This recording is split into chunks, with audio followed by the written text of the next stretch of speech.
Hi, I've been studying this mystery about the Max Headroom incident, and that really caught me by surprise because it happened on November 22nd, 1987, in the Chicago area. And it happened apparently also on PBS when the showing of Doctor Who was. So whoever was around then may have seen it or may not have. I don't know if you were around at that time, and if any of you are newbies or from the 80s, you would know what I mean. Or in their 40s and was born in the 70s would probably understand more than a child. So let's explain this more. Well, the hacker wore a mask similar to an 80s icon called Max Headroom.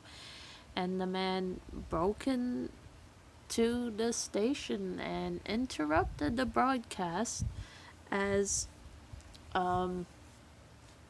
Max Headroom. And apparently, a lot of reference to Coca Cola was made because apparently Max Headroom was an icon or CGI animated icon for Coca Cola, and to catch the wave ads and that. And also reference to Chuck Swirsky and Chuck Cargo, which is a cartoon, I believe. I don't know much about it, but there was actually a cartoon called Chuck Cargo. And if you've been around at that time, you could explain to me what Chuck Cargo is, because it was a cartoon and I wasn't around at that time because maybe it was way before my time I was born, but maybe people born in the 50s or 40s would know about Chuck Cargo, whoever he is. And the reference made to him were like, okay. Well, it was kind of a strange broadcast interruption, and it's a famous one, and everyone's talking about it, so like, put this to rest. And then suddenly, the man dressed as the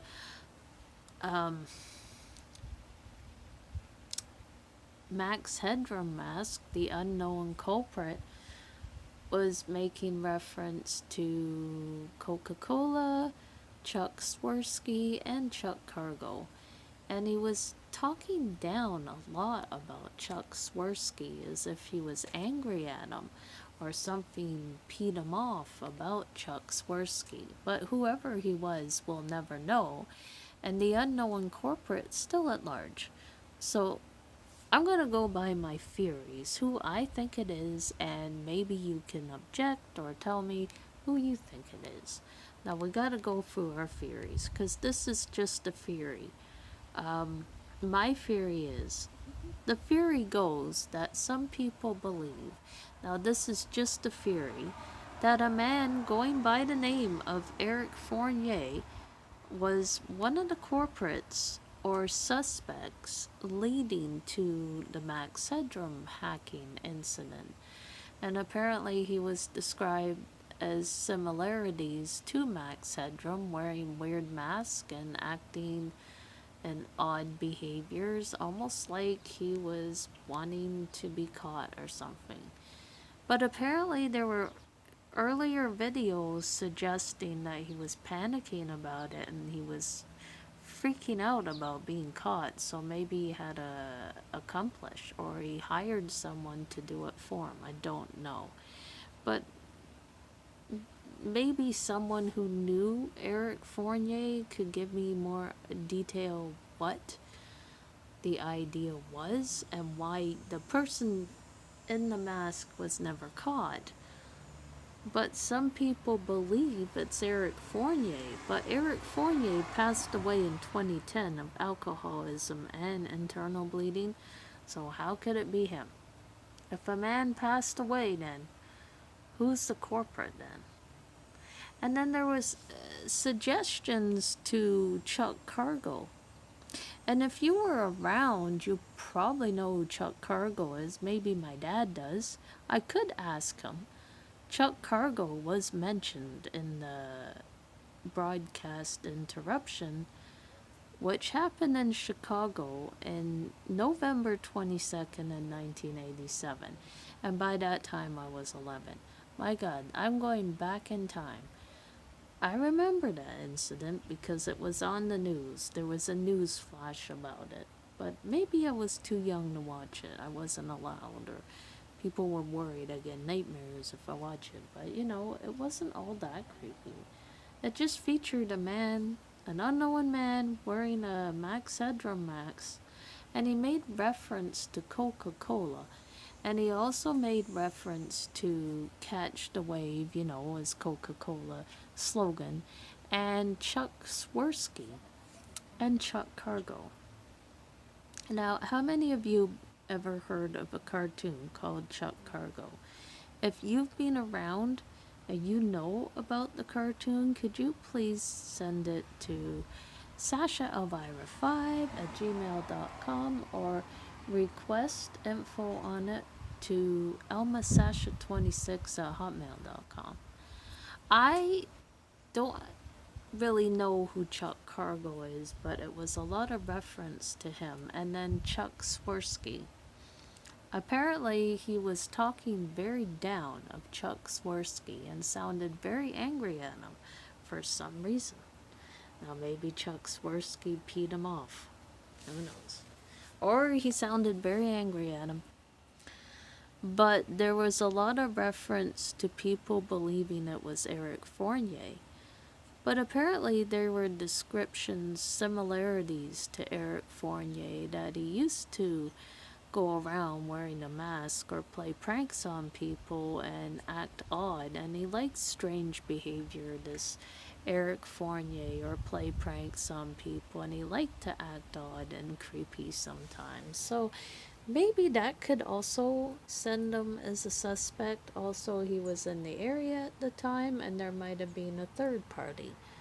Now, before the incident, a few old tapes came across, and it featured Eric Fournier freaking out about the incident, worried about being caught, worried about going to jail or whatever. And then you're made to think the main suspect theory is Eric Fournier. But some people say it wasn't him, and there was another person also involved. So whoever knows about the incident could probably give me more detail. I was doing a little research, but if you want to know more, I did a series on Storyfire about it, and I put it down as mystery, because it's been a big mystery. The whole world's interested in it. I've seen a lot of YouTube videos on it. So how many of you have ever heard of the Max Headroom incident? Let me know at elmasasha26@hotmail.com or send it to SashaElvira5@gmail.com. But there was a lot of theories leading to a man named Eric Fournier. And for those of you who are living under a rock, there's a guy named Shay St. John who is very odd and very peculiar. He talks in a sort of weird voice, and the person who was behind the Max Headroom mask sounded a little off-putting, like he wanted to make fun of Chuck Swirsky and talk about Chuck Cargo. However, he did not like Chuck Swirsky. Unfortunately, Chuck Swirsky was talked bad upon, and maybe it upset him. Maybe he heard that. I don't know. Or, he's a professional human being. He probably ignored it. And, someone ranting about him. Oh, that's not very good. And then, a few minutes later in the broadcast, the man dropped his pants and showed his buttocks. I won't say the word because there's kids around. And then you see this woman's hand come in the middle with a fly swatter and spanked him. He seemed to like to be spanked too, and he was a fetish probably about being spanked with a fly swatter. So it seemed like Eric Fournier had a lot of weird behavior exhibiting. So the man behind the Max Headroom mask probably had a lot of problems and was exhibiting strange behavior. And if you notice, there was obscenities thrown about Chuck Swirsky. So I can't repeat the words because we're on YouTube and it's being censored and people will monitorize it, and then I have to make it 18 plus if that is the case. This might have to be 18 plus, so I don't know. Let me think. I would have to go in Yahoo Studio or something like that. No, actually, I have to go into my YouTube studio. I'm sorry, I'm very itchy today. Maybe it's the heat. As you know, there's flakes on my nose. I'm very sensitive to the heat because I'm a Scottish Canadian, and people who have Scottish skin and freckles are very sensitive to the heat because it rains a lot in Scotland. It doesn't get this kind of sunny behavior in Scotland. I mean, the odd time it will get sunny, but most of the time I was in Scotland, it rained a lot. A lot of the times in the UK, it rains more than here. I think it's probably raining right now in Scotland as we speak. What time is it here? Is not the same time as Scotland. Actually, Scotland is 6 hours ahead of us, so we're 6 hours ahead of Scotland here, or the UK. I don't know why. They have different time zones and different climates. But we're Canada, we're not Scotland, so. In Britain, it's different here. Like, I'm talking to you right now. If you were in Scotland, you'd probably be asleep or walking the dog or giving the dog their last meal and then getting the dog ready and then putting it down to sleep and all that, blah, blah, blah. But right now we got to discuss this issue about the Max Headroom incident. It happened in Chicago. It didn't happen in the UK, it happened in Chicago.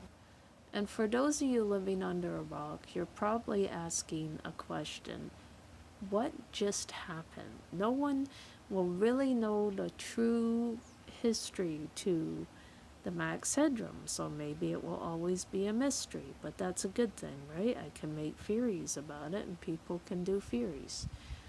But several theories indicated that Eric Fournier has some sort of part in this. But you can't really prove that Eric Fournier was there because he died in 2010. So we'll probably never know it was him. And if it was him, he'll probably never get caught because he died. But the other people involved might get caught, so we don't really know. So be patient.